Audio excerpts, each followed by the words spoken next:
अब second step है leucocyte migration through endothelium से, है इसको ट्रांस माइग्रेशन भी कहते हैं। अब इस ल्यूकोसाइट ने वास्कुलर कंपार्टमेंट से आना है टिश्यू कंपार्टमेंट में, तो इसने एक ये एंडोथेलियल लेयर क्रॉस करना होता है और एक ये बेसमेंट मेम्ब्रेन क्रॉस करना होता है। इसे ये कैपिलरी की पहले क्या हुआ, जो एडहेशन पेज था उसमें जो ल्यूकोसाइट था उसको हमने इस वाली जो बेसमेंट मेम्ब्रेन था इसके ऊपर क्या किया, रेस्ट में लाई गया, ऐसे है अरेस्ट किया यहाँ पर, ये अब यहाँ से नहीं जा सकता। अब डिफरेंट साइटोकाइन से जो माइक्रोब्स ने भी रिलीज की थी या होस्ट सेल ने भी रिलीज की थी, जितनी भी चीजें थे वो क्या कर देते हैं, ये साइटोकाइन से है अब ये रिलीज हो गई। ये तो एक इस ल्यूकोसाइट को मूवमेंट में लाएगा जो ऑलरेडी एडहेयर ऐसे है। दूसरा ये क्या करेगा, ये इन ल्यूकोसाइट और एंडोथेलियल सेल के ऊपर क्या करेगा, एक्सप्रेशन ऑफ एडेशन मॉलिक्यूल करेगा, जिसको कहते हैं platelet endothelial cell adhesion molecule या PKM1। और ये असल में अमीनोग्लोबुलिन G की एडेशन मॉलिक्यूल है। और इसके अलावा इन ये यहाँ पर ये साइटोकाइन क्या करेंगे, जो क्या थे एंडोथेलियल सेल थे इनकी रिट्रैक्शन कर देंगे और यहाँ पर जो जंक्शनल स्पेस होता है वो क्या हो जाएगा, ज्यादा हो जाएगा। सही है, यहाँ पर ये जंक्शनल स्पेस भी ज्यादा हो जाएगा।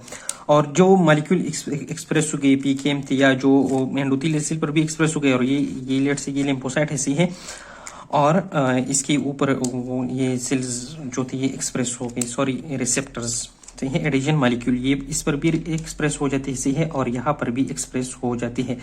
अब इन दोनों मॉलिक्यूल्स के दरमियान PKM ऑफ द ल्यूकोसाइट और PKM of the endothelial membrane, इनके दरमियान क्या हो जाता है, इंटरेक्शन हो जाता है और इसको अपनी तरफ खींच देता है। जब इसको खींच देता है, इसको ला लेता है इस जंक्शन स्पेस के थ्रू यहाँ पर किस स्पेस को, एक्स्ट्रा वास्कुलर स्पेस को, मतलब इंटरस्टिशियल स्पेस को, टिश्यू स्पेसेस में ये आ जाएगा, सही है।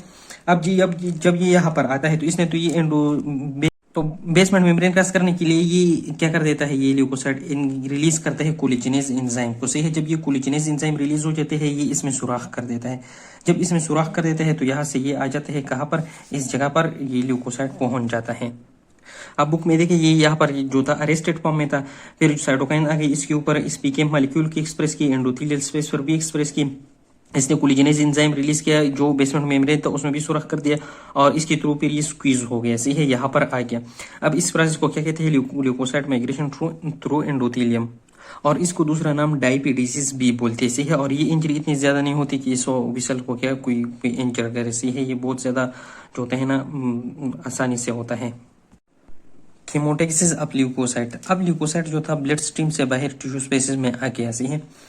क्या होता है ना कि एक इन्फेक्शन की रिस्पांस में या टिश्यू डैमेज की रिस्पांस में डिफरेंट केमिकल मीडिएटर्स प्रोड्यूस हो गई थी, कीमो अट्रैक्टेंट्स भी इसे कहते हैं, माइक्रोब्स और होस्ट सेल से है। इसमें डिफरेंट बैक्टीरियल प्रोडक्ट होते हैं, जिस तरह इनफॉर्माइल मिथ्योनिन टर्मिनी से है। साइटोकाइन्स में स्पेशली जो कीमोकाइन्स होते हैं, कंप्लीमेंट प्रोटीन या कंप्लीमेंट सिस्टम के जो प्रोटीन्स होते हैं C5A स्पेशली, या जो हमारा एरिकिनोनिक एसिड के मेटाबॉलिज्म में लाइफोक्सिजिनेज पाथवे है ना, उसका एक केमिकल है जिसको कहते हैं LTB4, या इसको हम इस तरह भी कह सकते हैं ल्यूकोट्रिन B4, से है। ये सारे आकर क्या कर देते हैं, ये सब चीजें लेट सपोज या साइट ऑफ इन्फ्लेमेशन है, या से ये केमिकल्स क्या करते हैं, इन सारी जगहों पर पहुंच जाती है। इस सरफेस ऑफ द मैक्रोपेज पर जो प्रोटीन्स होते हैं, सही है, या G कपल्ड रिसेप्टर्स होते हैं, उस पर बेंड कर देते हैं। उस पर बेंड करने के बाद क्या हो जाता है, ये एक सेकंड मैसेंजर एक्टिवेट कर देते हैं अपने अंदर की तरफ, वो डिफरेंट प्रोसेस कर देते हैं। उन प्रोसेस में क्या होता है, एक्टिन मॉलिक्यूल की पॉलीमराइजेशन है और मायोसिन फिलामेंट की लोकलाइजेशन है, सही है। इन दोनों वजह से क्या होता है, जाहिर बात है एक्टिन इन मायोसिन फिलामेंट किस चीज में इन्वॉल्व होती है, साइटोस्केलेटन में, जो कि मूवमेंट काज करते हैं। तो इन दोनों की वजह से क्या होता है ना कि ये साइटोप्लाज्म की एक्सटेंशन करते हैं, इस तरह फूड प्रोसेसेस बनाते हैं, जिसको बोलते हैं फाइलोफोडिया, सही है। और इसी तरह ये अपने सारे बेग का जो सिस्टम है अपनी तरफ खींचती है, सही है। और इसी तरह ये आ जाते हैं कहाँ पर, जहां पर इन्फ्लेमेशन प्रोड्यूस होते हैं, तो इसको कहते हैं ना migration of leukocyte towards inflammation या chemotaxis of leukocytes. The nature of leukocyte infiltrate with the age of inflammation, मतलब ये है कि इन्फ्लेमेशन पर जब टाइम गुजरता है तो कौन कौन सी चेंजेस आती है, सही है। और टाइप्स ऑफ स्टिमुलस जो है वो ये एक्सेप्शन में फिर लिखे गए हैं, जो कि कुछ टाइप्स ऑफ स्टिमुलस जब चेंज होता है तो उसके साथ भी चेंजेस आते हैं। तो एक्यूट इन्फ्लेमेशन में सबसे पहले क्या होते हैं, न्यूट्रोफिल्स डोमिनेटेड होते हैं, सही है। 2 to 24 आवर ऑफ इन्फ्लेमेशन में क्या होते हैं, ये अपने साइट ऑफ इन्फ्लेमेशन पर रीच कर देते हैं, क्योंकि एक ये ब्लड में इसकी नंबर ज्यादा होती है, दूसरा जो कीमोकाइन साइटोकाइन्स वगैरह आती है उसको ये बहुत अच्छा रिस्पॉन्स देता है और जल्दी देता है, तीसरा जो एडहेशन मॉलिक्यूल होते हैं एंडोथेलियम पर P-सेलेक्टिन और E-सेलेक्टिन, उसके साथ ये बहुत फर्मली अटैच करता है। लेकिन जब ये टिश्यू स्पेसिस में आ जाते हैं तो इसका जो लाइफ टाइम होता है वो बहुत कम होता है, इसलिए इसका एपोप्टोसिस हो जाता है और ये क्या हो जाते हैं 24 टू 48 आवर में वहां से डिसअपियर हो जाते हैं, खत्म हो जाते हैं। क्योंकि एक्यूट इन्फ्लेमेशन जो है ना, ऑलरेडी हमने बताया हुआ है कि ये बहुत शॉर्ट टाइम होता है। लेकिन उसके बाद क्या होता है, इस 24 टू 48 आवर में तो ये न्यूट्रोफिल्स खत्म हो जाती है, लेकिन मैक्रोफेजेस डोमिनेट करने लगते हैं। सही है, 24 टू 48 आवर में न्यूट्रोफिल्स की कंसंट्रेशन डिक्रीज होते हैं और मैक्रोफेजेस के इंक्रीज होते हैं। इसकी रीजन ये है ना कि एक इसका जो सर्वाइवल है, लाइफ टाइम है, वो बहुत प्रोलॉन्ग होता है टिश्यू स्पेस में एज कम्पेयर टू न्यूट्रोफिल। दूसरा है ये है कि ये एबिलिटी रखती है डिवीजन की, ये अपने क्या कहते हैं रेस कंटिन्यू करती है, जिसकी वजह से अगर ये मर भी जाए तो इसके जो बच्चे होते हैं वो वहां पर लिविंग रहते हैं। तो जो प्रोलॉन्ग इन्फ्लेमेशन होती है, ज्यादा टाइम के लिए इन्फ्लेमेशन होती है, उसमें मैक्रोफेजेस डोमिनेट रहते हैं। लेकिन कुछ स्टिमुलस के साथ कुछ स्टिमुलस के साथ भी चेंजेस आते हैं इन्फ्लेमेशन में। जिस तरह की जब सीडोमोनास बैक्टीरियल इन्फेक्शन होता है तो जो न्यूट्रोफिल्स होते हैं वो सेवरल डेज के लिए रहते हैं। अगर यहाँ पर हमने बोला कि 24 आवर में वो खत्म हो जाती है, सही है, लेकिन यहाँ पर क्या करते हैं, ये डेज तक रहते हैं। इसके अलावा जो वायरल इन्फेक्शन होते हैं उसमें पहले न्यूट्रोफिल के बजाय क्या आते हैं, लिम्फोसाइट्स वहां पर रीच करती है, सही है। तो हमें यह पता होना चाहिए जब वायरल इन्फेक्शन हो तो लिम्फोसाइट पहले आएंगे और उसका कंसंट्रेशन ज्यादा होगा। और जो हाइपर सेंसिटिविटी होती है, एलर्जी वगैरह, उसमें क्या डोमिनेट करते हैं, लिम्फोसाइट्स, मैक्रोफेजेस और plasma cell instead of neutrophil, सही है। इसके अलावा यहाँ पर इन्होंने बोला कि एलर्जिक रिएक्शन में क्या होता है कि प्रोमिनेंट सेल्स जो होते हैं वो एसिनोफिल्स इंक्रीज होते हैं। इसके बाद एक चीज लिखी गया है कि जो ट्यूमर निक्रोटिक फैक्टर है, सही है, ये एक इंपॉर्टेंट साइटोकाइन फैक्टर है जो कि क्या करते हैं, इनवाइटेशन करते हैं मैक्रोफेजेस के और न्यूट्रोफिल के, और इसी तरह इन्फ्लेमेशन को कंटिन्यू रखते हैं। लेकिन कुछ ऐसे एजेंट्स होते हैं जो आकर इस ट्यूमर निक्रोटिक फैक्टर को इनहिबिट कर देते हैं, ब्लॉक कर देता है, और इसी तरह ये क्या इन्फ्लेमेशन को होने नहीं देते। तो जो क्रोनिक इन्फ्लेमेशन होते हैं, प्रोलॉन्ग इन्फ्लेमेशन होते हैं, इसमें हम एज अ थेराप्यूटिक ड्रग इसको यूज करते हैं ताकि इन्फ्लेमेशन ज्यादा देर के लिए नहीं ना रहे और हमारे हॉस्ट टिश्यू को डैमेज ना करें। इसके अलावा जो ल्यूकोसाइट थी इसके ऊपर क्या थे, एंटीग्रीन मॉलिक्यूल थे जो जाकर फर्म अटैचमेंट में क्या करते थे, हेल्प करते थे।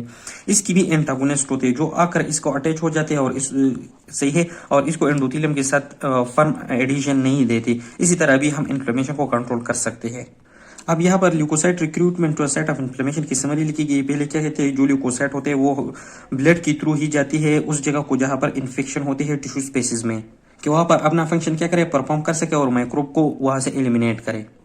फिर क्या है कि इसमें क्या है, मल्टी स्टेप मैकेनिज्म। पहले क्या था, माइग्रेशन था, उसके बाद रोलिंग एंडोथेलियम था जिसमें सिलेक्टिन मॉलिक्यूल्स इन्वॉल्व थे। फिर क्या था, फर्म अटैचमेंट था जिसमें एंटीग्रीन मॉलिक्यूल्स इन्वॉल्व थे, और उसके बाद क्या था, जो गैप्स के थ्रू आ जाना था, स्क्वीजिंग था, जिसको डायबिटीज बोलते थे। फिर क्या कहते हैं ना कि जो वेरियस साइटोकाइंस केमिकल्स थे, मीडिएटर थे, ये क्या करते थे, जो एंडोथेलियम थे उस पर सिलेक्टिन और एंटीग्रीन मॉलिक्यूल्स ल्यूकोसाइट्स पर क्या एक्सप्रेस कर देते थे। ये इन साइटोकाइन में ट्यूमर निक्रोटिक फैक्टर है, इन इंटरल्यूकिन 1 है। ये क्या कर देते हैं, इंक्रीज कर देते थे एंटीग्रीन की अपने लिगेंड के साथ अटैचमेंट के एफिनिटी को, सही है, जिसको हम कीमोकाइंस बोलते थे। ये एक स्पेशल टाइप ऑफ क्या था, साइटोकाइन था, सही है।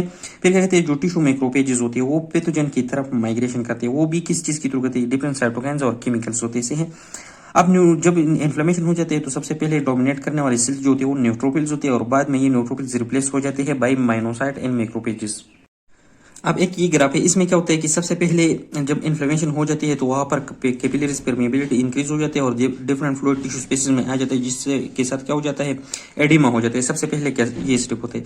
दूसरा स्टेप क्या होता है कि इन्वाइटेशन ऑफ द ल्यूकोसाइट्स होते हैं, उसमें सबसे पहले जो आते हैं वो न्यूट्रोफिल्स आते हैं, सही है, विद इन 22 टू 24 और ये होते हैं। फिर न्यूट्रोफिल्स की कंसंट्रेशन डिक्रीज होते हैं, लेकिन वहां से मैक्रोफेजेस की कंसंट्रेशन जो होते हैं वो डोमिनेट करते हैं प्रोलॉन्ग के लिए, from 24 hour to 48 hour. 2 to 3 days यहाँ पर मैक्रोफेजेस की डोमिनेंसी लिखी गई है, 1 to 2 डेज यहाँ पर लिखी है न्यूट्रोफिल्स की, ये बात कर रहे हैं।